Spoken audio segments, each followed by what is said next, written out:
जय हिंद साथियों, कैसे हैं आप? आशा करते हैं बहुत ही अच्छे होंगे। हाउ इज द जोश? आपका जोश कैसे है? परीक्षा की तैयारी कैसे हो रही है? सबसे पहले आप कमेंट बॉक्स में जरूर बताइएगा। तो आप सभी को नवरात्रि की ढेर सारी शुभकामनाएं और माँ दुर्गा आप सभी के सभी मनोकामनाएं जरूर पूर्ण करेंगे। बस आप सब मेहनत कीजिए दोस्तों। और हमारा जो सपना है मैट्रिक में बिहार बोर्ड टॉपर बनाना, और आप सबको भी यहाँ से टॉपर बनना है और अच्छे से अच्छे मार्क प्राप्त करना है। तो अब एग्जाम, आज हम उसी के पर्पस को देखते हुए एग्जाम मंथन का टॉपिक बनाए हैं। और एग्जाम मंथन का टॉपिक 1 है, डे फर्स्ट है, और बहुत ही मजेदार सेशन आज का होगा। तो आप सब बिना स्किप किए हुए इस वीडियो को जरूर देखिए और अपने दोस्तों में जरूर से शेयर कीजिएगा। तो देखिए एग्जाम मंथन में क्या सब रहेगा। आपका मैथ रहेगा, साइंस रहेगा, एसएसटी रहेगा और नॉन हिंदी का क्वेश्चन कराया जाएगा। कहते हैं एग्जाम मंथन का नारा है, एग्जाम मंथन का नारा है 230 में 230 ऑब्जेक्टिव हमारा है। तो आइए शुरुआत करते हैं। और आज का मोटिवेशन है दोस्तों कि जो जहाजों को डुबा दे उसे तूफान कहते हैं, जो जहाजों को डुबा दे उसे तूफान कहते हैं, जो तूफानों को टक्कर दे उसे इंसान कहते हैं, जो तूफानों को टक्कर दे उसे इंसान कहता है जो वो कौन सा पदा है जो हो नहीं सकता, वह कौन सा पदा है जो हो नहीं सकता, तेरा जीना चाहे तो क्या हो नहीं सकता, तेरा जीना चाहे तो क्या हो नहीं सकता। एक छोटा सा चीटा बना जाते हैं पहाड़ों पे घर। क्या मेरे ये दोस्तों, मेरे ये साथी, मेरे भाइयों बन नहीं सकता बिहार टॉपर? तो आप सबको दोस्तों बिहार टॉपर बनना है और मैट्रिक के 2025 के एग्जाम में गर्दा गर्दा कर देना है। और एकदम से आप सभी को शुभकामना है। तो आप सब इस वीडियो को जरूर देखिएगा। देखिए क्या दिया है फर्स्ट क्वेश्चन, आइए हम शुरुआत करते हैं। देखिए रक्त क्या है? रक्त क्या है दोस्तों? तो ऑप्शन में दिया है कोशिका है, उत्तक है, पदार्थ है, इनमें से कोई नहीं। क्या होगा? तो आप सबको आंसर पता होगा, फिर भी हम बता देते हैं। देखिए दोस्तों रक्त एक उत्तक है। रक्त क्या है दोस्तों? उत्तक है। और पूछ देगा यह कैसा उत्तक है? तो संयोजी उत्तक है। कैसा उत्तक है दोस्तों? यह एक संयोजी उत्तक है। अब ध्यान से देखिए दोस्तों, रक्त से संबंधित क्वेश्चन बहुत सारा आता है। आपसे पूछ देगा रक्त का पीएच मान। दोस्तों क्या पूछेगा? रक्त का पीएच मान। तो आप बताइएगा 7.4। रक्त का पीएच मान कितना होता है? 7.4। वैसे भी याद रखिएगा सच्चा प्यार 7.4, सच्चा प्यार 7.4। रक्त का पीएच मान कितना होता है दोस्तों? 7.4 होता है। अच्छा बताइएगा दोस्तों रक्त में, यहां से देखिए बच्चों, रक्त में क्या पाया जाता है? तो रक्त में दोस्तों आयरन पाया जाता है। मेरे प्यारे साथियों क्या पाया जाता है? आयरन पाया जाता है। और रक्त में आयरन की कमी से, रक्त में आयरन की कमी से दोस्तों कौन सा रोग होता है? तो एनीमिया होता है। कौन सा रोग होता है दोस्तों? एनीमिया होता है। रक्त में आयरन की कमी से कौन सा रोग होता है? एनीमिया होता है। रक्त में क्या पाया जाता है दोस्तों? आयरन पाया जाता है। और रक्त में आयरन की कमी से कौन सा रोग होता है दोस्तों? एनीमिया होता है। आपसे पूछ देगा आरबीसी का जीवन अवधि क्या है? आरबीसी का आप बताइएगा 20 से 120 दिन। 20 से 120 दिन। ध्यान से देखिए आरबीसी का जो जीवन अवधि है कितना है दोस्तों?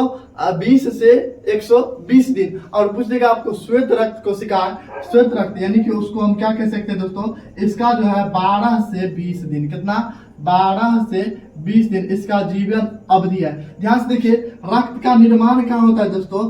रक्त का निर्माण होता है अस्थि जम्मा में। कहाँ होता है दोस्तों?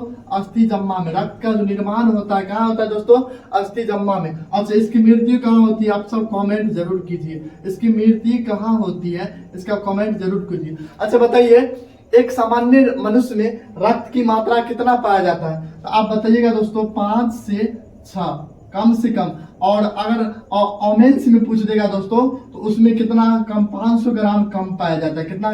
500 ग्राम कम पाया जाता है। यानी कि 5.5 के आसपास पाया जाता है, खास करके औरतों में। किसमें दोस्तों? औरतों में। क्योंकि उस सब को प्रत्येक वर्ष क्या होता है दोस्तों? मेंस होता है। और मासिक चक्र के कारण क्या होता है? उस सब में कम रक्त की मात्रा कम पाई जाती है। पूछेगा मनुष्य के शरीर का कितना प्रतिशत, वजन का कितना प्रतिशत मात्रा रक्त में पाया जाता है दोस्तों?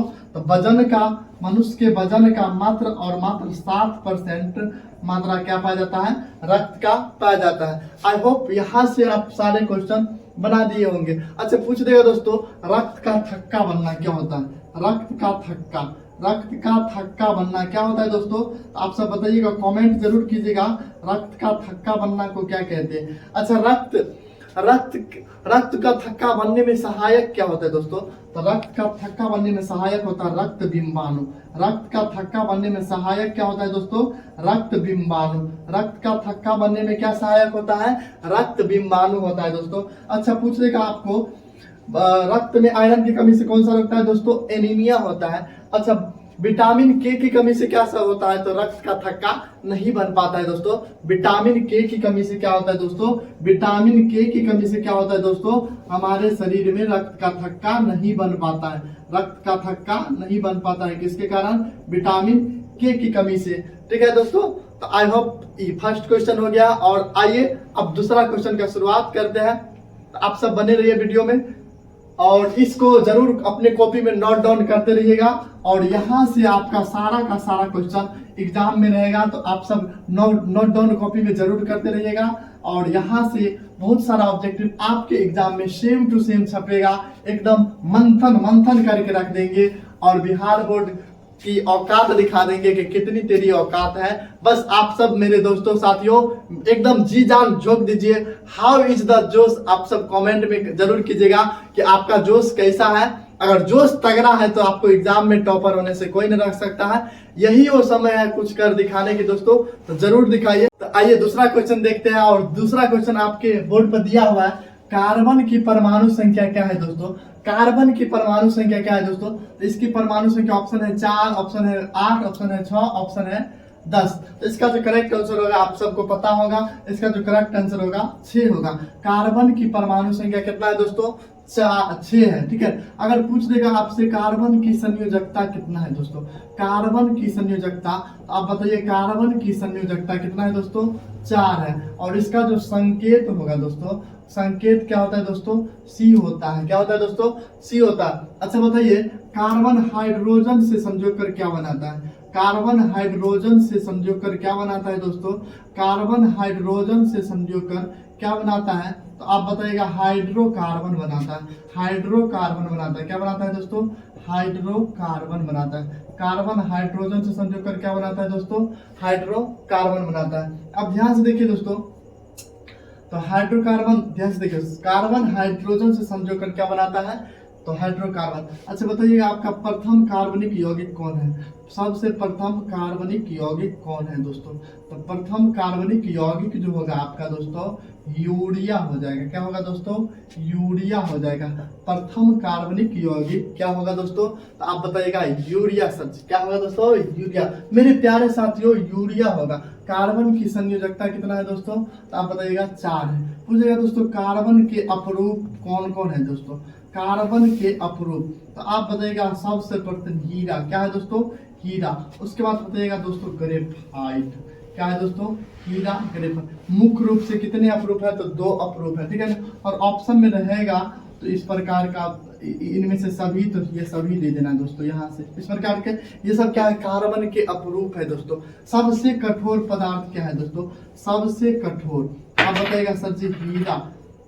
क्या है दोस्तों? हीरा। हीरे का अपवर्तनांक कितना है दोस्तों? हीरे का अपवर्तनांक कितना है दोस्तों? आप बताइएगा 2.42। सबसे अधिक जो अपवर्तनांक होता है किसका होता है दोस्तों? हीरे का होता है। और हीरे का अपवर्तनांक कितना है दोस्तों? 2.42 है। ये सबसे कठोर पूछ देगा दोस्तों। क्या है दोस्तों? तो हीरा। अच्छा दोस्तों, पूछ देगा आपको दोस्तों, अगर आपसे पूछ दिया प्रथम कार्बनिक यौगिक कौन है, तो आप बताइएगा यूरिया। क्या है दोस्तों? यूरिया। आइए अब तीसरा क्वेश्चन पे आते हैं। नहीं दोस्तों, एक बार और देखिए, हाइड्रोकार्बन। हाइड्रोकार्बन कितने प्रकार के होते हैं देखो? मुख्य रूप से दोस्तों 2 प्रकार के होता है। एक होता है संतृप्त हाइड्रोकार्बन। क्या होता है दोस्तों?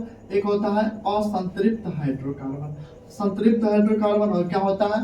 असंतृप्त हाइड्रोकार्बन। जो एक आबंध से जुड़ा रहेगा उसे कहेंगे संतृप्त हाइड्रोकार्बन, और जो 2 और 3 आबंध से जुड़ा रहेगा उसे कहेंगे असंतृप्त हाइड्रोकार्बन। और असंतृप्त हाइड्रोकार्बन में दोस्तों क्या क्या होता है? ठीक है, आइए इसको विस्तार से बताते हैं। तो इसके 2 रूप होते हैं दोस्तों। कौन कौन होता है? कमेंट जरूर कीजिए। क्या आपको फ्रेश दिख रहा है? तो आप अपने कॉपी में नोट डाउन जरूर करते जाइएगा दोस्तों, नोट डाउन जरूर करते जाइएगा। और यहाँ से एक क्वेश्चन तो फिक्स रहेगा दोस्तों। तो आइए इसको तरीका से बताते हैं। तो क्या याद रखना है, सभी को याद रखना है CnH2n। क्या याद रखना है दोस्तों? CnH2n। क्या याद रखना था दोस्तों? CnH2n। क्या याद रखना था? CnH2n। आप सबको भी याद हो गया CnH2n। अब क्या करना है दोस्तों? याद रखना है N in ion, N in ion. क्या याद रखना है दोस्तों? N in ion. क्या याद रखना है दोस्तों? N in ion. और क्या याद रखना है दोस्तों? इसका सूत्र कैसे याद रखना है? CnH2n। प्यारे साथियों याद हो गया आपको? मेरे साथ कमेंट में जरूर कहिए CnH2n। अब क्या याद रखना है दोस्तों? सभी का बराबर ही आ रहा है, तो क्या रखना है? सटा के हटा के घटा के, सटा के हटा के घटा के, सटाओ हटाओ घटाओ, यही तो सूत्र है। और कितना सटाना है दोस्तों? मेरे प्यारे भाइयों, मेरे प्यारे छात्रों, दो जोड़ना है, दो सटाना है, दो हटा देना है और दो क्या हो जाएगा? घटा देना है। यही आपका सूत्र हो गया। और कॉपी में आप इसको 2 बार जरूर प्रैक्टिस कीजिएगा। क्या आपको सेशन में मजा आ रहा है? तो आप सब कमेंट, प्यार भरा कमेंट जरूर कीजिएगा मेरे दोस्तों। अभी रात को करीब 10 बज रहा है और अभी हम वीडियो शूटिंग करने आए हैं। बहुत सारा बैच रहता है दिन को, जिस कारण नहीं कर पाते हैं, मगर अब कोशिश करेंगे कि कंटिन्यू आपका एक वीडियो कंटिन्यू रहेगा। तो आप सब मेरे प्यारे दोस्तों अपने दोस्तों में जरूर शेयर कीजिए। और ये जो 2025 में एग्जाम देंगे उसके एग्जाम के पॉइंट ऑफ व्यू से बहुत ही ज्यादा मजेदार होने का रहेगा। और यूट्यूब पे पूरी तरह से आपका फ्री सेवा, आपका भाई जब मेहनत कर रहा है तो आप सब थोड़ा सपोर्ट कीजिए और सपोर्ट भी कीजिए और पढ़ाई भी कीजिए दोस्तों। आपके पढ़ाई से बढ़कर इस जीवन में कुछ भी नहीं है। तो अब जो भी करना है वो एग्जाम के बाद करना है, और अभी एग्जाम तक क्या करना है? सिर्फ और सिर्फ पढ़ाई। तो आइए तीसरा क्वेश्चन शुरुआत करते हैं। तो तीसरा क्वेश्चन आपके बोर्ड पर दिख रहा होगा और ये बहुत ही आपको इजी क्वेश्चन है, एकदम टमाटरियों की तरह क्वेश्चन है। तो मेरे प्यारे साथियों, मेरे प्यारे भाइयों, देखिए प्रकाश के परावर्तन के कितने नियम है दोस्तों? तो आप सब बताइएगा सर जी ये भी कोई पूछने की बात है? आगे बराबर क्वेश्चन दीजिए। तो देखिए दोस्तों, इजी में भी फंसता है विद्यार्थी। तो प्रकाश के परावर्तन के कितने नियम है दोस्तों? तो 2 नियम है। अपवर्तन के भी कितने नियम है दोस्तों? आप बताइएगा 2 नियम है। प्रकाश के परावर्तन कितने नियम है दोस्तों? 2 नियम है। और प्रकाश के अपवर्तन के भी कितने नियम है दोस्तों? तो 2 नियम है। ध्यान से देखिए दोस्तों, पूछ देगा प्रकाश की किरणें गमन करती है, तो प्रकाश की किरण हमेशा सीधी रेखा में गमन करती है दोस्तों। किस रेखा में? सीधी रेखा में। प्रकाश की किरणें गमन करती है तो सीधी रेखा में। प्रकाश की किरणें गमन करते हैं दोस्तों तो सीधी रेखा में। प्रकाश किसका रूप है दोस्तों? प्रकाश ऊर्जा का एक रूप है। प्रकाश किसका रूप है दोस्तों? प्रकाश किसका रूप है दोस्तों? तो आप बताइएगा ऊर्जा का रूप है। प्रकाश किसका रूप है दोस्तों? ऊर्जा का एक रूप है। ऊर्जा का एक रूप है प्रकाश। प्रकाश कौन सी तरंगे है? तो देखिए प्रकाश में तरंगे में द्वैध गुण पाया जाता है दोस्तों। तो प्रकाश में तरंगे, इसकी जो तरंगे है प्रकाश है ना, इसमें द्वैध गुण के कारण यह विद्युत चुंबकीय तरंग है। क्या है दोस्तों? विद्युत चुंबकीय तरंग। प्रकाश किस तरंग का उदाहरण है मेरे प्यारे साथियों? आप बताइएगा विद्युत चुंबकीय तरंग का उदाहरण है। किस तरंग का उदाहरण है? विद्युत चुंबकीय। और एक और इसको हम कह सकते हैं अनुप्रस्थ तरंग। क्या? अनुप्रस्थ तरंग। क्या कहते हैं? अनुप्रस्थ तरंग।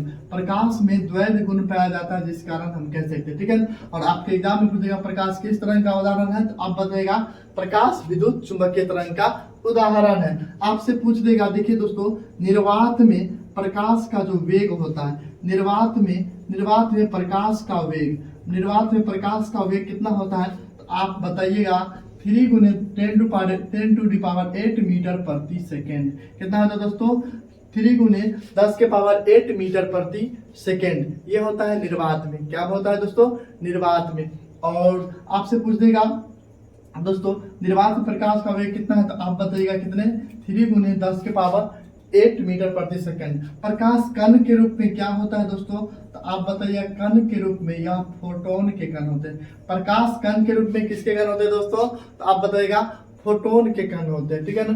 तो आप बताइएगा दर्पण कितने प्रकार के होते हैं? दर्पण कितने प्रकार के होते हैं? तो आप बताइएगा 3 प्रकार के होते हैं। कितने प्रकार के होते हैं दोस्तों? 3 प्रकार के। अच्छा, दर्पण में फोकस दूरी और वक्रता त्रिज्या के बीच क्या संबंध है दोस्तों? तो फोकस दूरी f बराबर क्या होता है? वक्रता त्रिज्या की आधी होती है, यानी कि F बराबर R/2। अगर पूछ देगा देख R बराबर क्या होता है दोस्तों, तो R बराबर जो होता है वह फोकस का दुगुना होता है, यानी कि R बराबर 2F। क्या होता है दोस्तों, R बराबर क्या होता है दोस्तों, तो 2F होता है ना। अब देखिए दोस्तों आप बताइएगा, इसको कमेंट में बताइएगा, दाढ़ी बनाने में किस दर्पण का प्रयोग होता है। दाढ़ी बनाने में हजामती दुकानों में रोगियों है ना, डॉक्टरों द्वारा रोगियों को आंख का नाक देखने में किस दर्पण का प्रयोग होता है, कमेंट में जरूर दीजिए। और वीडियो पसंद आ रहा है तो अपने प्यार भरा कमेंट जरूर कीजिएगा, और अपने दोस्तों में आपसे निवेदन है कि अपने भाइयों में शेयर कर दीजिए, जिससे क्या होगा वो भी कुछ इसका फायदा उठा सकेगा। और आप सब भी इसको कॉपी में जरूर नोट करते जाइएगा, आपके एग्जाम के पॉइंट ऑफ व्यू से बहुत ही ज्यादा महत्वपूर्ण है। तो अब आइए नेक्स्ट क्वेश्चन देखते हैं, आपका 4 नंबर क्वेश्चन। आइए मंथन, क्या मंथन करने में मजा आ रहा है, कमेंट ईमानदारी से कीजिएगा, और नहीं मजा आ रहा है तो उसको भी कमेंट कीजिएगा। आपका सारा कमेंट का अच्छे से प्यार भरा जवाब दिया जाएगा, तो आप सब कमेंट अच्छे से जरूर कीजिएगा। आप सबसे बस एक ही रिक्वेस्ट है। तो आइए 4 नंबर क्वेश्चन देखते हैं दोस्तों। 4 नंबर क्वेश्चन आपके क्या है बोर्ड पे, तो हमारे घरों में जो विद्युत धारा की आपूर्ति होती है वह है, यानी कि हमारे घरों में जो विद्युत धारा की आवृत्ति है वो कितने धारा पे होती है। देखिए दोस्तों ऑप्शन 220 दिष्ट धारा, 12 भी प्रत्यावर्ती धारा, उसके बाद 220 भी प्रत्यावर्ती धारा, उसके बाद इनमें से कोई नहीं। क्या होगा इसका आंसर, आप सब कमेंट जरूर बताइए। इसका जो करेक्ट आंसर, हमारे घरों में जो विद्युत धारा की आवृत्ति होती है वो क्या होता है दोस्तों, 220 भी प्रत्यावर्ती धारा। क्या होता है दोस्तों, 220 भी प्रत्यावर्ती धारा। अब देखिए दोस्तों आपसे पूछ देगा बैटरी से किस प्रकार की धारा उत्पन्न होती है, तो बैटरी से दिष्ट धारा उत्पन्न होती है दोस्तों। बैटरी से किस प्रकार की धारा उत्पन्न होती है दोस्तों, तो बैटरी से दिष्ट धारा उत्पन्न होती है। अच्छा बताइए कौन सा चीज है जिससे दोनों धारा उत्पन्न होती है, तो आप बताइएगा विद्युत जनित्र या डायनमो या जनरेटर, इसी को हम कहेंगे डायनेमो। क्या कहेंगे दोस्तों, डायनेमो। इससे क्या होता है, विद्युत दिष्ट और प्रत्यावर्ती दोनों धाराएं किससे उत्पन्न होती है दोस्तों, तो डायनेमो से। दिष्ट एवं प्रत्यावर्ती धाराएं किससे उत्पन्न होते हैं, प्रत्यावर्ती धाराएं, दोनों धाराएं उत्पन्न होती है किससे दोस्तों, आप बताइएगा विद्युत डायनेमो से या विद्युत जनित्र से होता है दोस्तों। अच्छा पूछ देगा दोस्तों विद्युत धारा की आवृत्ति क्या है दोस्तों, विद्युत धारा की आवृत्ति क्या है, तो देखिए दोस्तों विद्युत धारा की आवृत्ति है 50 हर्ट्ज। कितना है दोस्तों, 50 हर्ट्ज। कभी कभी आपके एग्जाम से पूछ देता है तो ये कितना है, तो 220 भी प्रत्यावर्ती धारा और आवृत्ति पूछेगा तो दोस्तों 50 हर्ट्ज। आवृत्ति का ऐसा मात्रक क्या होता है दोस्तों, आवृत्ति का मात्रक क्या होता है दोस्तों, तो आप बताइएगा हर्ट्ज। क्या होता है दोस्तों, हर्ट्ज। क्या होता है, 1 HP बराबर कितना होता है दोस्तों, 7 कितना वाट होता है, फटाफट आप सब जरूर बताइए। 1 हॉर्स पावर या अश्व शक्ति कह दीजिए, कितना होता है दोस्तों। अच्छा विद्युत धारा का आवृत्ति क्या होता है दोस्तों, आप बताइएगा 50 Hz। क्या होता है दोस्तों, 50 Hz, ठीक है। और बैटरी से किस प्रकार की धारा उत्पन्न होती है दोस्तों, आप बताइएगा दिष्ट धारा। क्या होती है दोस्तों, दिष्ट धारा। अच्छा बताइए दोस्तों स्विच का जो प्रयोग किया जाता है किस तार में किया जाता है, स्विच का प्रयोग किस तार में किया जाता है दोस्तों, तो आप बताइएगा सर जी गर्म तार में। गर्म तार में स्विच का प्रयोग किया जाता है। एकदम सारे से सारे क्वेश्चन यहीं से रहेगा दोस्तों, तो आप सब मिस नहीं कीजिएगा इसको, है ना। स्विच का प्रयोग किया जाता है दोस्तों, तो आप बताइएगा गर्म तार में स्विच का, है ना। अच्छा बताइए दोस्तों शॉर्ट सर्किट के समय या इसको हिंदी में क्या कहेंगे, शॉर्ट सर्किट के समय विद्युत धारा का मान बढ़ेगा या घट जाएगा दोस्तों, आप बताइएगा दोस्तों, बहुत अधिक बढ़ जाएगा। क्या होगा दोस्तों, बहुत अधिक बढ़, जब ये शॉर्ट सर्किट होता है तो करंट क्या होता है दोस्तों, बढ़ जाता है, तो बहुत अधिक बढ़ता है। क्या होता है दोस्तों, बहुत अधिक बढ़ता है। अच्छा बताइएगा दोस्तों आपसे पूछ देगा ओम का नियम किसने दिया था, आप बताइएगा जॉर्ज साइमन ने दिया था। किसने दिया था दोस्तों, जॉर्ज साइमन ने दिया था। ओम का नियम किसने दिया था दोस्तों, जॉर्ज साइमन ने दिया था। अच्छा देखिए ओम का नियम में क्या दिया था, V बराबर आई आर। क्या होता है दोस्तों, V बराबर आई आर। अब V बराबर क्या होता है दोस्तों, आई आर। और क्या वीडियो आपको फ्रेश दिख रहा है दोस्तों, तो आप सब कमेंट में कीजिए, क्योंकि रात को 11 बज चुका है और हम सब वीडियो अभी तक बना ही रहे हैं। तो देखिए दोस्तों क्या V बराबर क्या होता है दोस्तों, आई आर, ठीक है। तो आप देखिए इसमें क्या होता है, और यहाँ से एक क्वेश्चन बनता है, भी बराबर क्या होता है दोस्तों, आई आर। तो आपसे पूछेगा आर बराबर क्या होता है दोस्तों, तो आर बराबर होता है भी बाय आई। क्या होता है दोस्तों, आर बराबर क्या होता है दोस्तों, तो भी बाय आई होता है। क्या होता है, भी बाय आई। इसको आप जरूर याद रखिएगा। और पूछेगा ओम के नियम में, ओम के नियम में किसका मान अचर रहता है दोस्तों, किसका मान अचर रहता है, तो आप बताइएगा ताप का मान। किसका मान दोस्तों, ताप का मान क्या होता है, अचर होता है। ठीक है, अच्छा पूछतेगा दोस्तों आपसे प्रतिरोध का असह मात्रक क्या होता है, प्रतिरोध का असह मात्रक आप बताइएगा ओम होता है। क्या होता है दोस्तों, ओम होता है। प्रतिरोध का असह मात्रक क्या होता है, ओम होता है। अच्छा पूछ देगा प्रतिरोधकता का असह मात्रक क्या होता है, प्रतिरोधकता का असह मात्रक क्या होता है, तो आप बताइएगा ओम मीटर होता है। क्या होता है दोस्तों, ओम मीटर होता है। प्रतिरोधकता का ऐसा मात्रक सर जी ओम मीटर। प्यारे साथियों क्या होता है, ओम मीटर होता है। क्या होता है दोस्तों, ओम मीटर होता है। क्या आपको अच्छे से समझ में आ रहा है, क्या आप कॉपी में नोट्स बना रहा है, तो आप सब जरूर वन शॉट नोट जरूर बनाइएगा। और नेक्स्ट क्वेश्चन मंथन की इस महामैराथन का 5वां क्वेश्चन आपके ऑन स्क्रीन बोर्ड पे दिख रहा है दोस्तों। और ये बायो का बहुत ही most very very important question है, तो इसको दिमाग में छाप दीजिए। देखिए कहते हैं गुणसूत्र का पूर्ण जोड़ा किसमें पाया जाता है दोस्तों, पूर्ण जोड़ा सेक्स क्रोमोसोम का पूर्ण जोड़ा किसमें पाया जाता है दोस्तों, ऑप्शन स्त्रियों में है, पुरुषों में है, जानवरों में, इनमें से कोई नहीं। क्या होगा दोस्तों, स्त्रियों में कौन सा गुणसूत्र पाया जाता है, आप बताइएगा एक्स एक्स। क्या पाया जाता है दोस्तों, एक्स एक्स। पुरुषों में कौन सा गुणसूत्र पाया जाता है दोस्तों, एक्स वाई पाया जाता है। ठीक है, तो इसके साथ हमारा जो करेक्ट आंसर होगा पूर्ण जोड़ा किसमें है दोस्तों, स्त्रियों में। गुणसूत्र का पूर्ण जोड़ा किसमें पाया जाता है, स्त्रियों में। पूछ देगा मनुष्य में कितने जोड़े सेक्स क्रोमोसोम पाया जाता है दोस्तों, तो आप बताइएगा 23 जोड़े। जोड़ा में पूछेगा तो कितना, 23 जोड़े ये और 46 कह सकते हैं, 23 जोड़े या 46 आराम से कह सकते हैं। ठीक है ना, अब ध्यान से देखिए दोस्तों, पूछ देगा दोस्तों स्त्री का जनन अंग है, स्त्री का जनन अंग क्या क्या होता है, आप सब इसमें नोट करते जाइए। क्या क्या होता है दोस्तों, तो योनि होता है। क्या होता है दोस्तों, योनि होता है। क्या होता है दोस्तों, ग्रीवा होता है। क्या होता है दोस्तों, ग्रीवा होता है। और उसके बाद क्या होता है दोस्तों, अंडाशय होता है। क्या होता है दोस्तों, अंडाशय। अच्छा बताइए औरतों में कितने अंडाशय होते हैं, तो आप बताइएगा 2 अंडाशय होते हैं। गर्भाशय होता है। क्या होता है दोस्तों, गर्भाशय होता है। अच्छा बताइए औरतों की गर्भाशय की अवधि क्या होता है दोस्तों, क्या होता है दोस्तों, आप बताइएगा इसका गर्भ धारण की अवधि जो होता है 270 से 80 दिन, यानी कि 280 दिन होता है। कितना दिन होता है, 280 दिन। और तकरीबन कितना महीना, तो आप सब जानते होंगे 9 महीना। कितना महीना दोस्तों, 9 महीना। क्या आप सब जानते थे और जानते हैं तो यस यस कमेंट जरूर कीजिएगा। ये भी क्या है दोस्तों, स्त्री का जनन अंग है। और भी क्या कुछ है तो आप सब कमेंट जरूर कीजिएगा। अच्छा पूछेगा दोस्तों मादा का जनन अंग, मादा तो वही हो गया दोस्तों। अब देखा पुरुष का जनन अंग क्या क्या होता है दोस्तों, पुरुष में तो आप बताइएगा वृषण होता है। क्या होता है दोस्तों, वृषण। मनुष्य में कितने वृषण पाया जाता है, तो 2 वृषण। और क्या होता है दोस्तों, शुक्राणु होता है दोस्तों, शुक्राणु होता है। शुक्राणु का जो निर्माण होता है वृषण में होता है, शुक्राणु होता है। क्या होता है दोस्तों, शुक्राणु होता है। ठीक है, उसके बाद शुक्राशय होता है। क्या होता है दोस्तों, शुक्राशय। क्या होता है दोस्तों, शुक्राशय होता है। अच्छा पूछ देगा दोस्तों अंडकोश, अंडकोश होता है। क्या होता है दोस्तों, अंडकोश होता है। क्या होता है दोस्तों, अंडकोश होता है, अंडकोश होता है। अच्छा पूछ देगा दोस्तों एक सामान्य मनुष्य का है ना अंडकोश का तापमान कितना प्रतिशत मनुष्य के तापमान से कम होता है दोस्तों, तो मनुष्य के सामान्य तापमान से अंडकोश का तापमान 2% कम होता है। कितना परसेंट कम होता है दोस्तों, अंडकोश का तापमान होता है 2% कम होता है मनुष्य के सामान्य ताप से। तो आप बताइएगा एक मनुष्य का स्वस्थ मनुष्य का सामान्य ताप होता है 37 डिग्री सी। कितना होता है दोस्तों, 37 डिग्री सी, या इसको आप फ़ारेनहाइट में चेंज करेंगे तो 98.6 डिग्री फ़ारेनहाइट, 98.6 डिग्री फ़ारेनहाइट होता है दोस्तों।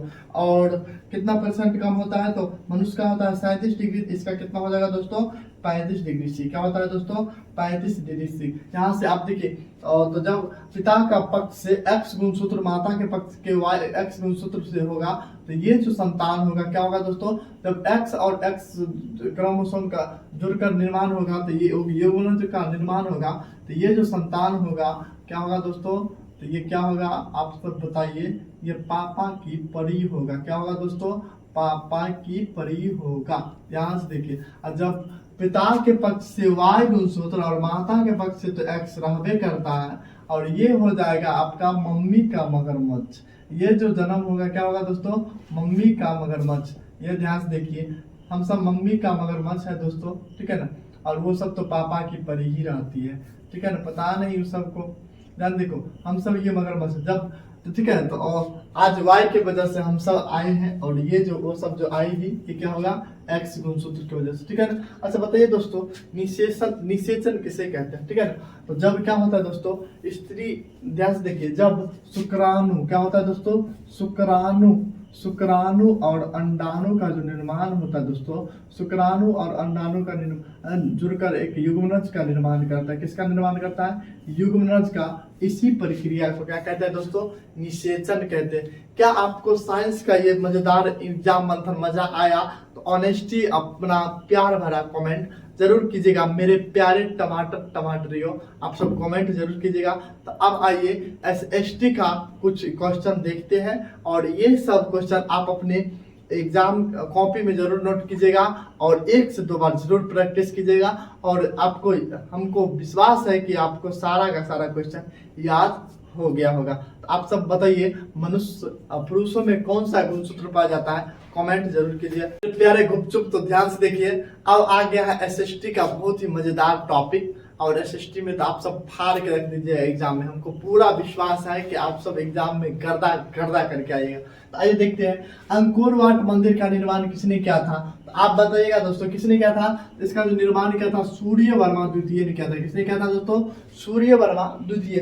अंकोर वाट मंदिर का निर्माण किस शताब्दी में हुआ था, 12वीं शताब्दी में। किस शताब्दी में हुआ था दोस्तों, 12वीं शताब्दी में, ठीक है। और अंकोर वाट का मंदिर कहाँ स्थित है, तो आप बताइएगा कंबोडिया में। कहाँ है दोस्तों, कंबोडिया में। अंकोर वाट मंदिर कहाँ स्थित है, तो कंबोडिया में। अच्छा बताइएगा, अंकोर वाट का मंदिर में किस हिंदू देवता का मंदिर है, आप बताइएगा किस हिंदू देवता का मंदिर है, तो भगवान विष्णु का बहुत ही बड़ा मंदिर है, और कहाँ है दोस्तों, तो अंकोर वाट में स्थित है। अंकोर वाट का कहाँ स्थित है, कंबोडिया में स्थित है। और अंकोर वाट मंदिर का निर्माण किसने किया था, तो सूर्य वर्मा द्वितीय ने। किस शताब्दी में किया था दोस्तों, तो 12वीं शताब्दी में। अच्छा बताइए दोस्तों, यह कहाँ का निरंकुश शासक था, निरंकुश शासक। कैसा शासन था दोस्तों, निरंकुश शासन। फ्रांस की क्रांति के समय वहां का जो राजा था यही था दोस्तों, निरंकुश शासक था। ये क्या था, निरंकुश शासक। अच्छा पूछेगा आपको, फ्रांसीसी क्रांति कब हुआ था दोस्तों, फ्रांसीसी क्रांति आप बताइएगा। फ्रांसीसी क्रांति की जो शुरुआत हुआ था 1789 में हुआ था। फ्रांसीसी क्रांति का शुरुआत कब हुआ था दोस्तों, 1789 में हुआ था। कब हुआ था दोस्तों, 1789 में हुआ था। अब देखिए पूछेगा, अच्छा देखिए दोस्तों, इसकी मृत्यु कब हुआ था, ठीक है। नई आर्थिक नीति की घोषणा किसने किया था, तो आप बताइएगा इसी नेप की घोषणा किया था ये, ठीक है। ये कब किया था, तो 1921 में, न्यू इकोनॉमिक्स यानी कि नई आर्थिक नीति। और इसका जो मृत्यु होता है दोस्तों 1924 में होता है। कब होता है दोस्तों, 1924 में। Most very very important question है, और इसको आप याद किए होंगे और याद रखे होंगे, ठीक है ना। आपसे पूछ देगा ऑप्शन में दोस्तों, रूस में कृषक दास प्रथा का अंत कब हुआ था, रूस में कृषक दास प्रथा का अंत कब हुआ था, तो आप बताइएगा 1861 ईस्वी में। कब हुआ था दोस्तों, 1861 ईस्वी में। कब हुआ था, 1861 ईस्वी में। रूस में जार का अर्थ क्या होता है दोस्तों, तो रूस का सम्राट। क्या होता है दोस्तों, रूस का सम्राट। क्या होता है दोस्तों, रूस का सम्राट। रूसी सांसद को क्या कहा जाता है दोस्तों, तो रूसी सांसद को क्या कहा जाता है, ड्यूमा कहा जाता है। क्या कहा जाता है, ड्यूमा या डाइट कहा जाता है। क्या कहा जाता है दोस्तों, डाइट कहा जाता है। या रूसी सांसद को क्या कहा जाता है, तो आप ड्यूमा कह सकते हैं या डाइट कहते हैं, ठीक है। रूस में जार का अर्थ क्या होता है, आप बताइएगा। रूस का सम्राट। क्या होता है दोस्तों, तो रूस का सम्राट। आप सब बहुत ही अच्छे से इसको समझ में आ रहे होंगे, और कॉपी में नोट डाउन भी करते जाएगा। ये आपके एग्जाम के पॉइंट ऑफ व्यू से बहुत ही ज्यादा। अच्छा बताइएगा, रंपा विद्रोह कब हुआ था, रंपा विद्रोह कब हुआ था दोस्तों, आप बताइएगा 1916 में। रंपा विद्रोह कब हुआ था दोस्तों, 1916 में। अच्छा बताइएगा दोस्तों, चंपारण सत्याग्रह कब हुआ था, चंपारण सत्याग्रह कब हुआ था, चंपारण सत्याग्रह कब हुआ था, तो दोस्तों 1917 में हुआ था। कब हुआ था दोस्तों, चंपारण सत्याग्रह किसने किया था, तो महात्मा गांधी ने किया था। किसने किया था दोस्तों, महात्मा गांधी ने किया था। महात्मा गांधी जी ने क्या किया था दोस्तों, किसानों पर हो रहे अत्याचार, जिसमें 3 कठिया था, यानी कि प्रत्येक 20 कट्ठा जमीन में 3 कट्ठा खेती जबरदस्ती करवाई जाती थी दोस्तों। और जिससे क्या होता है दोस्तों, खेत खराब हो जाते थे। और किसकी खेती होती थी, तो आप सब कमेंट जरूर कर, भर भर के कमेंट कीजिए, प्यार भरा कमेंट कीजिए। 3/20 भाग में क्या किया जाता था दोस्तों, तो खेती की जाती थी, जबरदस्ती करवाई जाती थी। और इनसे क्या होता था दोस्तों, खेत बंजर हो जाते थे और खेत खराब हो जाते थे। तो इसी को देखते हुए जब क्या हो रहा था दोस्तों, अधिवेशन हो रहा था। अच्छा बताइए कहाँ पे अधिवेशन हो रहा था, तो आप बताइएगा 1916 में अधिवेशन हो रहा था। और इसी अधिवेशन में, जिसको हम समझौता भी कह सकते हैं, उसी अधिवेशन में किसके आग्रह किया, किसने आग्रह किया, तो आप बताइएगा किसने किया था दोस्तों, तो बिहार के बहुत ही बड़े किसानों के जो नेता थे राजकुमार, है, इन्हीं के आग्रह पर क्या होता, इन्हीं के आग्रह पे गांधी जी चंपारण आए थे और किसानों को अत्याचार को दूर किया था। और उसी के बाद रविंद्रनाथ टैगोर ने गांधी जी को कौन सी उपाधि दिया था, तो महात्मा की उपाधि वहीं से दिया था। और ये गांधी जी द्वारा भारत में प्रथम जो सत्याग्रह था यही था चंपारण सत्याग्रह। और उससे पूर्व कहाँ किया था दोस्तों, तो दक्षिण अफ्रीका में किया था। 1906 ईस्वी में दक्षिण अफ्रीका में किया था दोस्तों। और गांधी जी दक्षिण अफ्रीका कब गए थे, तो देखिए दोस्तों 1893 में गए थे। कब गए थे, 1893 में गए थे। और वापस कब आए, भारत कब आए दोस्तों, तो आप बताइएगा 9 जनवरी 1915 को आया था। 9 जनवरी 1915 को आया था। और उसी के आने पर 9 जनवरी को प्रवासी भारतीय दिवस के रूप में मनाया जाता है। प्रवासी भारतीय दिवस के रूप में मनाया जाता है। और आते ही उसने क्या किया था दोस्तों, 1915 में गुजरात में साबरमती आश्रम की स्थापना किया था। साबरमती आश्रम की स्थापना कहाँ किया था दोस्तों, तो आप बताइएगा गुजरात में किया था। कब किया था, तो 1915 में। कब किया था, 1915 में। साबरमती आश्रम की स्थापना कब हुआ था, 1915 में हुआ था। कब हुआ था दोस्तों, 1915 में हुआ था, ठीक है। और गांधी जी के आने के बाद क्या हुआ था दोस्तों, 9 जनवरी 1920 ईस्वी को 15 ईस्वी को 9 जनवरी को प्रवासी भारतीय दिवस के रूप में मनाया जाता है। और गांधी जी ने सर्वप्रथम आश्रम जो स्थापना किया था, फिनिक्स आश्रम। कौन सा आश्रम, फिनिक्स आश्रम, जो उसने कहाँ किया था, दक्षिण अफ्रीका में ही किया था दोस्तों। कहाँ किया था दोस्तों, दक्षिण अफ्रीका में ही फिनिक्स आश्रम की स्थापना की थी, ठीक है ना। इस तरह से गांधी जी के बारे में तो बहुत सारा क्वेश्चन है दोस्तों। तो गांधी जी ने सबसे जो अहम योगदान दिया था असहयोग, ध्यान से देखिए दोस्तों, असहयोग कब हुआ था दोस्तों, तो आप बताइएगा 1920 ईस्वी में। कब हुआ था, 1920 ईस्वी में। और ये एक ऐसा दौर था जब हम पूरी तरह से अंग्रेज से आजाद हो जाते, परंतु तभी क्या हो जाता दोस्तों, 1922 ईस्वी में चौरी चौरा कांड हो जाता है। क्या दोस्तों, चौरी चौरा कांड हो जाता है। और ये कांड होता है 5 फरवरी 1922 को। कब होता है दोस्तों, 5 फरवरी 1922 ईस्वी को चौरी चौरा में क्या होता है, अंग्रेज के सिपाही के चक्की को क्या होता है, चारों तरफ से घेर कर, और भारतीय जो विद्रोही होता है चारों तरफ से घेर कर, और उनको क्या करता है दोस्तों, यानी कि जिंदा 22 सिपाही को जिंदा समझिए अति कर दिया, मार दिया गया। तो उसी को देखते हुए गांधी जी तो जानते हैं सत्य और अहिंसा के पुजारी है, और वो नहीं चाहते हैं कि हम हिंसा करके आजादी पाए। तो उसने क्या किया था, तत्पश्चात उसने क्या किया, जब ये हिंसा हुआ तो गांधी जी हिंसा का सपोर्ट कभी नहीं किया, और अहिंसा के दम पे वो अंग्रेजों को हराना चाहते थे।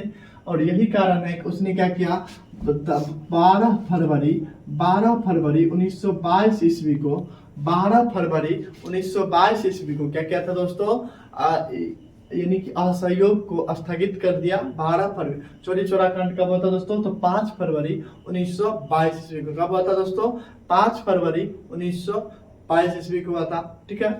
तो आइए अगर ये क्वेश्चन हो गया तो आप सब 1 शॉट नोट जरूर बनाइएगा, और यहाँ से आपके एग्जाम के पॉइंट ऑफ व्यू से बहुत ज्यादा इम्पोर्टेंट है। तो आप बताइएगा महात्मा गांधी के कितने पुत्र थे, और हम इसका ट्रिक बता देते हैं। उसके 4 पुत्र थे, और उस चारों का नाम आप कमेंट सेक्शन में जरूर कीजिएगा। हम ट्रिक बता देते हैं, हमरा दे, और हमरा दे में ही चारों बेटा का नाम छुपा हुआ है। आप चारों बेटा का नाम जरूर कमेंट कीजिए। आइए नेक्स्ट क्वेश्चन देखते हैं। दोस्तों तो देखिए क्या दिया है, आर्थिक विकास का तीसरा क्षेत्र क्या है, आर्थिक विकास का तीसरा क्षेत्र क्या है। तो आर्थिक विकास के 3 क्षेत्र होते हैं दोस्तों। आर्थिक विकास के कितने क्षेत्र होते हैं, एक होता है प्राथमिक क्षेत्र, एक होता है सेकेंडरी, एक होता है टर्मिनल। ध्यान देखो, तो आर्थिक विकास का कितने क्षेत्र होता है, 3 क्षेत्र, प्राथमिक क्षेत्र, द्वितीय क्षेत्र और तृतीय क्षेत्र, ठीक है ना। तो देखिए प्राथमिक क्षेत्र को क्या कहा जाता है, देखो आर्थिक विकास के प्राथमिक क्षेत्र को क्या कहा जाता है दोस्तों, तो कृषि क्षेत्र कहा जाता है। आर्थिक विकास के प्राथमिक क्षेत्र को क्या कहा जाता है दोस्तों, तो कृषि क्षेत्र कहा जाता है। और द्वितीय क्षेत्र को क्या कहा जाता है, तो औद्योगिक क्षेत्र कहा जाता है। क्या कहा जाता है दोस्तों, औद्योगिक क्षेत्र। और तृतीय क्षेत्र को क्या कहा जाता है दोस्तों, तो सेवा क्षेत्र कहा जाता है। क्या कहा जाता है दोस्तों, सेवा क्षेत्र। तृतीय क्षेत्र को क्या कहा जाता है, तो दोस्तों सेवा क्षेत्र कहते हैं, ठीक है। तो इसका करेक्ट आंसर क्या होगा, आर्थिक विकास का तीसरा क्षेत्र क्या है, सेवा क्षेत्र है। और आर्थिक विकास का प्राथमिक क्षेत्र क्या होगा दोस्तों, तो कृषि क्षेत्र हो जाएगा, कृषि क्षेत्र। और आर्थिक विकास का दूसरा क्षेत्र क्या है दोस्तों, तो औद्योगिक क्षेत्र है। आप बताइए आर्थिक विकास का दूसरा क्षेत्र क्या है, कमेंट में जरूर बताइए। और बताइए गेहूं उत्पादन किस क्षेत्र के अंतर्गत आता है, आप सब कमेंट में जरूर बताइए। अच्छा बताइए दोस्तों, इकोनॉमिक्स से आपसे एग्जाम में पूछेगा, है ना, 2008 और 9 के अनुसार भारत का प्रति व्यक्ति आय कितना था। 2008 और 9 के अनुसार भारत का, तो आप बताइएगा 25,494 रुपया था। कितना था, 25,494 रुपया, ठीक है दोस्तों, 2008 और 9 के अनुसार। अच्छा पूछेगा दोस्तों किस राज्य का प्रति व्यक्ति आय सर्वाधिक है। देखिए भारत में 28 राज्य और 8 केंद्र शासित प्रदेश है। और सबसे देखिए गोवा जो है, गोवा का प्रति व्यक्ति आय सर्वाधिक है। किस राज्य का प्रति व्यक्ति आय सर्वाधिक है, तो आप बताइएगा सर्वाधिक जो है गोवा का है। किसका है दोस्तों, सर्वाधिक है। सबसे कम किसका है, तो आप बताइएगा सबसे कम प्रति व्यक्ति आय किसका है दोस्तों, तो बिहार का। किसका है दोस्तों, बिहार का। आपसे पूछेगा कौन सा बीमारू राज्य है, ध्यान से देखिए दोस्तों, बीमारू राज्य, बीमारू राज्य। तो बीमारू राज्य दोस्तों 4 को कहा जाता है, ठीक है, जहाँ पे आर्थिक क्षेत्र में काफी पिछड़ेपन होता है, जिसी को कहा जाता है बिहार, बीमारू। तो बी आइस हो गया आपका, बिहार हो गया। क्या हो गया दोस्तों, बिहार। एम से आप समझ जाइएगा, एम और एक से समझ जाइएगा मध्य प्रदेश। क्या समझिएगा, मध्य प्रदेश। बीमारू राज्य के अंतर्गत ये सभी राज्य। आर से आपका हो जाएगा राजस्थान। क्या होगा दोस्तों, राजस्थान। और ऊ से तो हो ही जाएगा उड़ीसा। क्या होगा दोस्तों, उड़ीसा, उड़ीसा, ठीक है। ये बिहार का ही हिस्सा या करता था, है ना। और 1936 में क्या हो गया, बिहार उड़ीसा का बंटवारा, विभाजन हो गया था। कब, 1936 ईस्वी में, याद रखिएगा। और कौन सा बीमारू राज्य है, तो आप बताइएगा बिहार, मध्य प्रदेश, राजस्थान और उड़ीसा। ये सभी कैसा राज्य है दोस्तों, तो ये सभी बीमारू राज्य है। ऑप्शन में पूछेगा दोस्तों कौन बीमारू राज्य नहीं है, बीमारू राज्य नहीं है, बीमारू राज्य नहीं है। तो आप इसका करेक्ट आंसर आप दीजिएगा।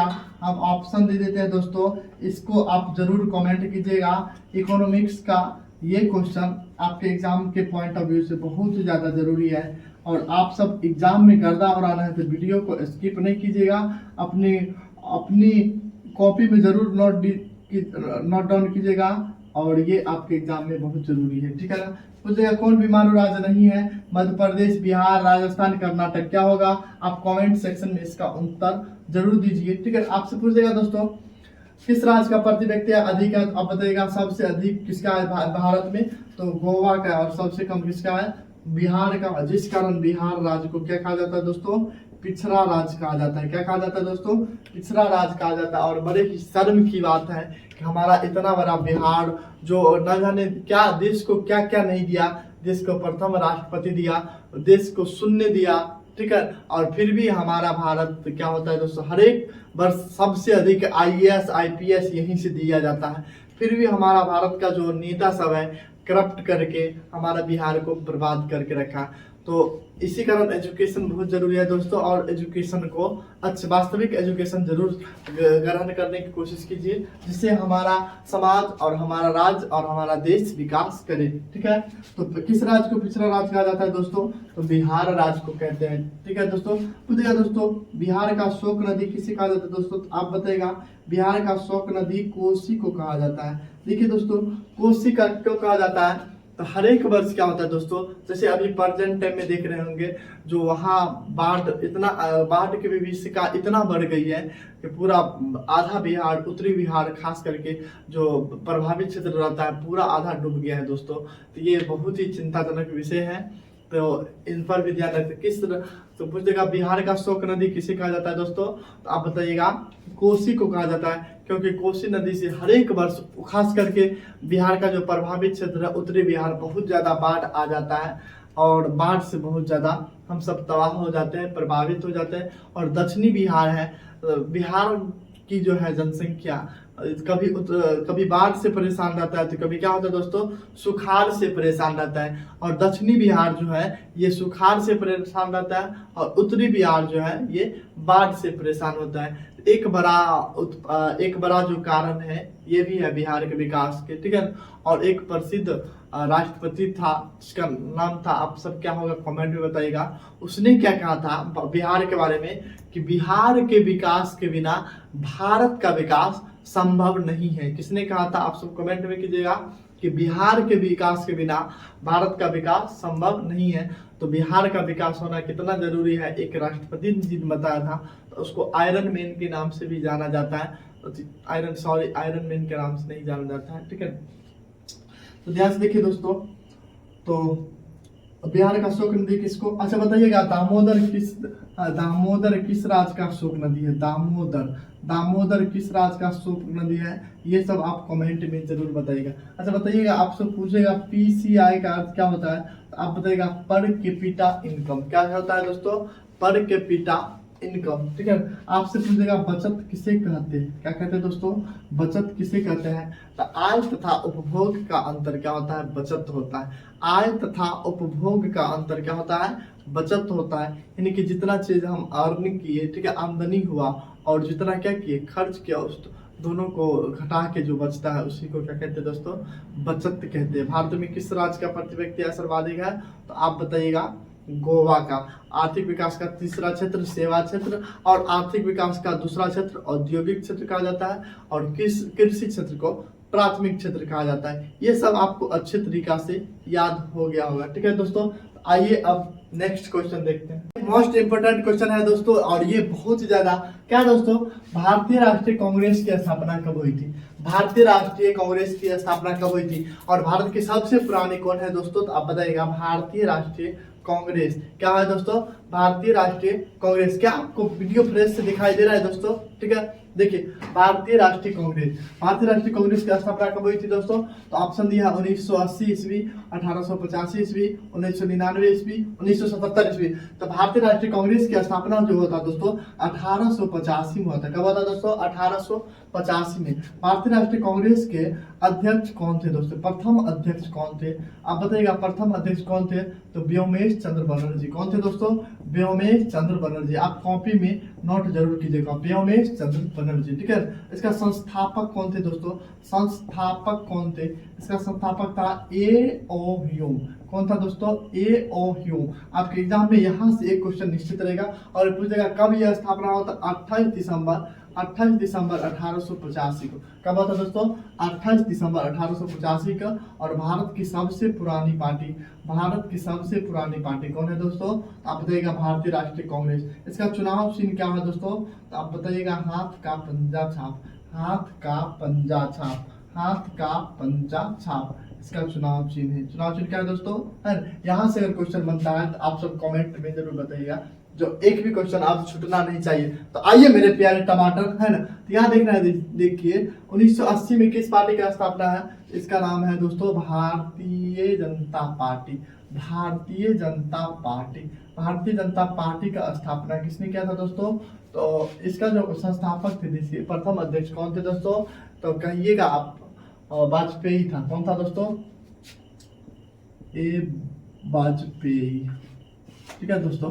इसका जो स्थापना भारतीय जनता पार्टी का स्थापना कब हुआ था, 1980 ईस्वी में हुआ था। कब हुआ था दोस्तों, 1980 में। इसका जो पुराना नाम था भारतीय जनसंघ। क्या था दोस्तों, भारतीय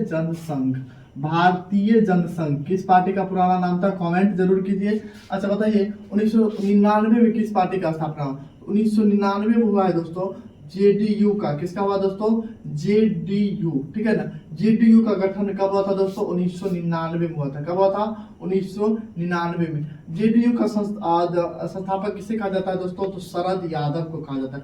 किसको कहा जाता है दोस्तों, शरद यादव को। और इसका जो चुनाव चिन्ह है दोस्तों, तीर छाप है। क्या है दोस्तों, तीर छाप है। और अभी जो वर्तमान में जेडीयू का जो नेतृत्व करता है कौन है दोस्तों, तो आप सब बताइएगा। प्यारे चचा, चचा कौन चचा है दोस्तों, चचा है नीतीश कुमार, श्री नीतीश कुमार। और देश के प्रथम ऐसे मुख्यमंत्री हैं जो 9 बार शपथ ग्रहण किए हैं। और कैसे किए हैं आप सब तो जानते होंगे। चाचा जी के बारे में 2 शब्द कहना है तो कह सकते हैं, ठीक है, मेरे प्यारे चाचा जी हैं। तो आइए देखते हैं दोस्तों, 1999 में जेडीयू का गठन कब हुआ दोस्तों, तो 1999 ईस्वी में हुआ था। और किस पार्टी को, ध्यान से देखिए, जेडीयू का गठन होने से पहले ये कौन सा पार्टी था दोस्तों, ये समता पार्टी। कौन सा पार्टी था दोस्तों, समता पार्टी। और समता पार्टी ही क्या बन गया दोस्तों, यूनाइटेड जनता पार्टी। क्या बन गया दोस्तों, यूनाइटेड जनता पार्टी बन गया। और समता पार्टी के जो अध्यक्ष थे कौन थे,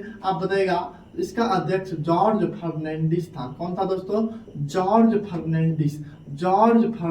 कौन था दोस्तों, जॉर्ज फर्नांडिस था। इस तरह से 1999 में जेडीयू का गठन हुआ था, ठीक है। अच्छा बताइएगा 1977 में क्या हुआ था दोस्तों, तो 1977 में जनता पार्टी का गठन हुआ था। क्या हुआ था दोस्तों, जनता पार्टी का गठन हुआ था। देखिए 1970 के दशक में क्या सब हुआ था दोस्तों, 1977 के दशक में, ठीक है, पूर्वी पाकिस्तान किसको कहते हैं, बाडो का देश किसको कहते हैं दोस्तों, कमेंट दीजिएगा। इसका जो स्वतंत्र ये कब हुआ था दोस्तों, 1971 में। और 1971 में ही श्रीमती इंदिरा गांधी ने क्या कहा था, गरीबी हटाओ का नारा दिया था, ठीक है, गरीबी हटाओ का नारा दिया था दोस्तों।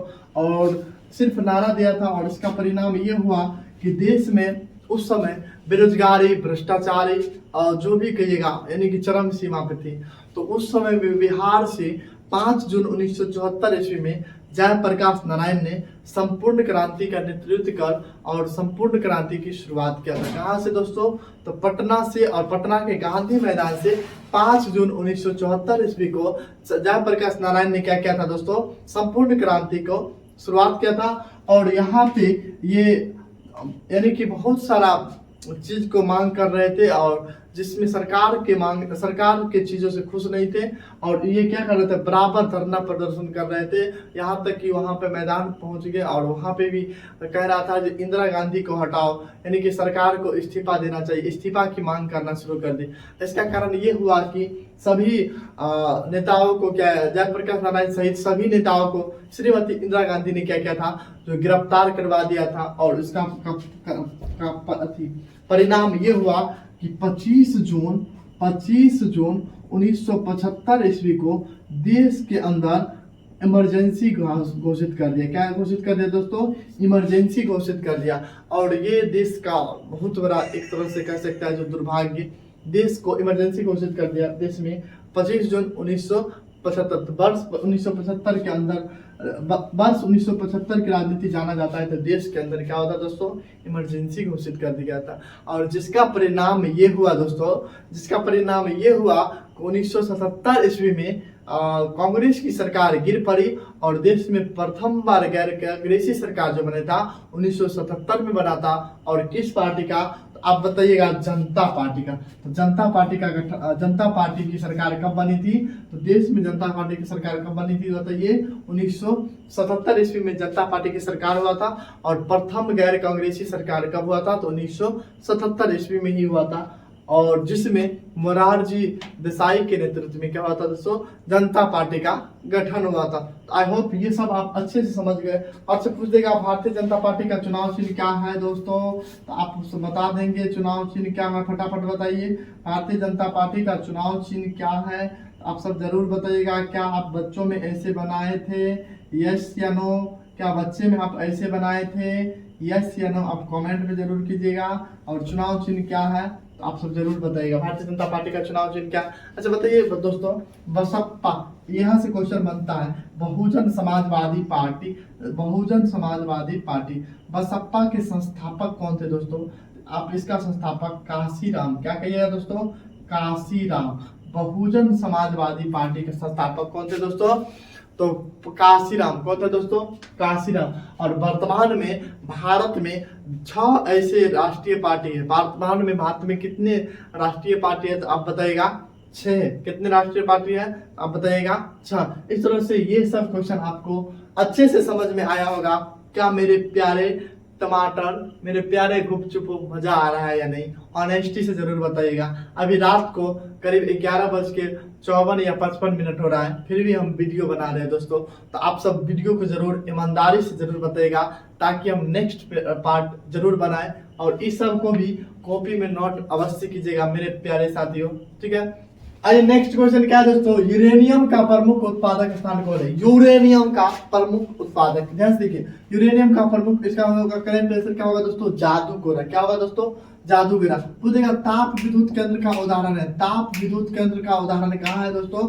तो आप बताइएगा बरौनी में। अच्छा बता, बरौनी कहाँ है? बरौनी कहाँ है दोस्तों? बिहार में। कहाँ है दोस्तों? अच्छा बताइएगा दोस्तों, प्रथम जो होगा दोस्तों कारखाना, कौन सा कारखाना दोस्तों? कहाँ होगा दोस्तों? क्या आवाज जा रही है मेरे? आप सब मेरे जरूर बताइएगा। तो प्रथम जो कारखाना है कहाँ है दोस्तों? डिगबोई में। कहाँ है दोस्तों? डिगबोई में। कहाँ है दोस्तों? डिगबोई में। और इसका जो यूरेनियम का प्रमुख उत्पादक स्थान क्या होगा दोस्तों? जादूगोरा। क्या होगा दोस्तों? जादूगोरा। अच्छा बताइए यहाँ पे क्या है दोस्तों? यहाँ पे सबसे पुराना वर्कशॉप था। क्या था दोस्तों? वर्कशॉप। क्या है दोस्तों? वर्कशॉप। क्या है? तो आप बताइएगा कहाँ है दोस्तों? ये बहुत ही ज्यादा मोस्ट वेरी इंपॉर्टेंट क्वेश्चन है, आप इसको नोट डाउन जरूर कीजिएगा, ठीक है। पूछ देगा दोस्तों आपसे पूछ देगा कहावर झील। क्या पूछेगा दोस्तों? कहाँ है? आप बताइएगा यहाँ बेगूसराय में। कहाँ है दोस्तों? बेगूसराय में। कहाँ है दोस्तों? बेगूसराय में। कहाँ है दोस्तों? बेगूसराय में। कहाँ है? बेगूसराय में। आपसे पूछ देगा गंडक परियोजना कहाँ है? गंडक परियोजना कहाँ है दोस्तों? गंडक परियोजना कहाँ है?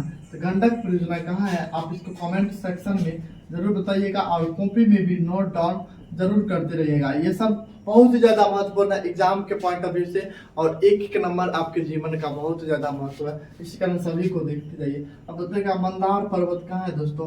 मंदार जो पर्वत है आपका कहाँ है? तो आप बताइएगा दोस्तों, यह आपका बांका में है। कहाँ है दोस्तों? बांका में। कहाँ है दोस्तों? बांका में। आपसे पूछ देगा दोस्तों अशोक पेपर में, ये कहाँ है? तो आप बताइएगा यह समस्तीपुर में। कहाँ है दोस्तों? समस्तीपुर में। कहाँ है दोस्तों? समस्तीपुर में, ठीक है। आपसे पूछेगा कांच उद्योग कहाँ है? तो आप बताइएगा हाजीपुर में। कहाँ है दोस्तों? हाजीपुर में जाना जाता है कांच उद्योग, ठीक है। आपसे पूछेगा, ध्यान से देखिए क्या पूछेगा दोस्तों? तो आपसे पूछ देगा, हाँ, तो ये समंदार पर्वत कहाँ है दोस्तों? तो बांका में। कहाँ है दोस्तों? बांका में। आपसे पूछेगा सिगरेट कारखाना कहाँ है दोस्तों? सिगरेट कारखाना कहाँ है? सिगरेट कारखाना कहाँ है? तो आप बताइएगा मुंगेर में। कहाँ है दोस्तों? मुंगेर में। सिगरेट कारखाना कहाँ है स्थित है? तो आप बताइएगा मुंगेर में। अच्छा बताइए कुशेश्वर स्थान पक्षी विहार कहाँ स्थित है? कुशेश्वर स्थान पक्षी विहार कहाँ है? कुशेश्वर स्थान पक्षी विहार कहाँ स्थित है? तो कुशेश्वर स्थान पश्चिमी बिहार जो है यह दरभंगा में स्थित है। कहाँ स्थित है दोस्तों?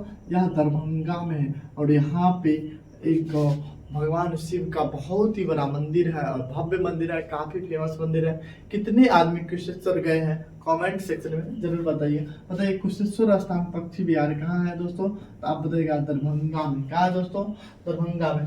इस तरह से आज का जो सेशन होगा दोस्तों यहीं पे समाप्त किया जाए। क्या नेक्स्ट वीडियो का आपको इंतजार है? क्या इस तरफ से वीडियो कंटिन्यू एग्जाम तक आना चाहिए? ये सभी सारी बातें अपने कमेंट सेक्शन में जरूर कीजिएगा। और आज रात बहुत हो गया दोस्तों, करीब 12 बज रहा है अभी, और 12 बज के कुछ मिनट हो रहा है, अभी भी वीडियो बना रहे हैं। तो अगर वीडियो पसंद आएगा तो नेक्स्ट वीडियो इससे भी ज़्यादा देर का रहेगा, और वीडियो पसंद आएगा तो अपने दोस्तों को जरूर शेयर कीजिएगा। एक शेयर से क्या होगा दोस्तों, उसको भी फायदा हो जाएगा, और हमारा आप सभी क्या कीजिए, दरभंगा टॉपर्स अकेडमी को बराबर सपोर्ट कीजिए, और बराबर सपोर्ट कीजिएगा तो हम दिन रात एक कर देंगे। कहता है ना, मैं दुनिया मिटा दूंगा, सब कुछ छोड़ दूंगा और आपको टॉपर बनाने खातिर जो करना पड़े वो हम करेंगे। और क्रैश कोर्स का भी जबरदस्त हैंड राइटिंग नोट्स दिया जाएगा। तो जो भी अगर क्रैश कोर्स में जुड़ना चाहते हैं और फ्री ऑफ कॉस्ट नोट्स प्राप्त करना चाहता है तो यहाँ से फ्री ऑफ कॉस्ट नोट आपको दिया जाएगा, टॉपर नोट्स दिया जाएगा, वो भी हैंड राइटिंग नोट्स। आपको पूरा बिहार में ऐसा नोट्स कहीं नहीं रहेगा। तो आप सब अपने दोस्तों में शेयर कीजिए और अधिक से अधिक वीडियो को शेयर कीजिए और दरभंगा टॉपर्स अकेडमी को सब्सक्राइब कीजिए, प्यार भरा कमेंट कीजिए। तब तक जय हिंद, जय बिहार, जय मेरे सभी छात्र।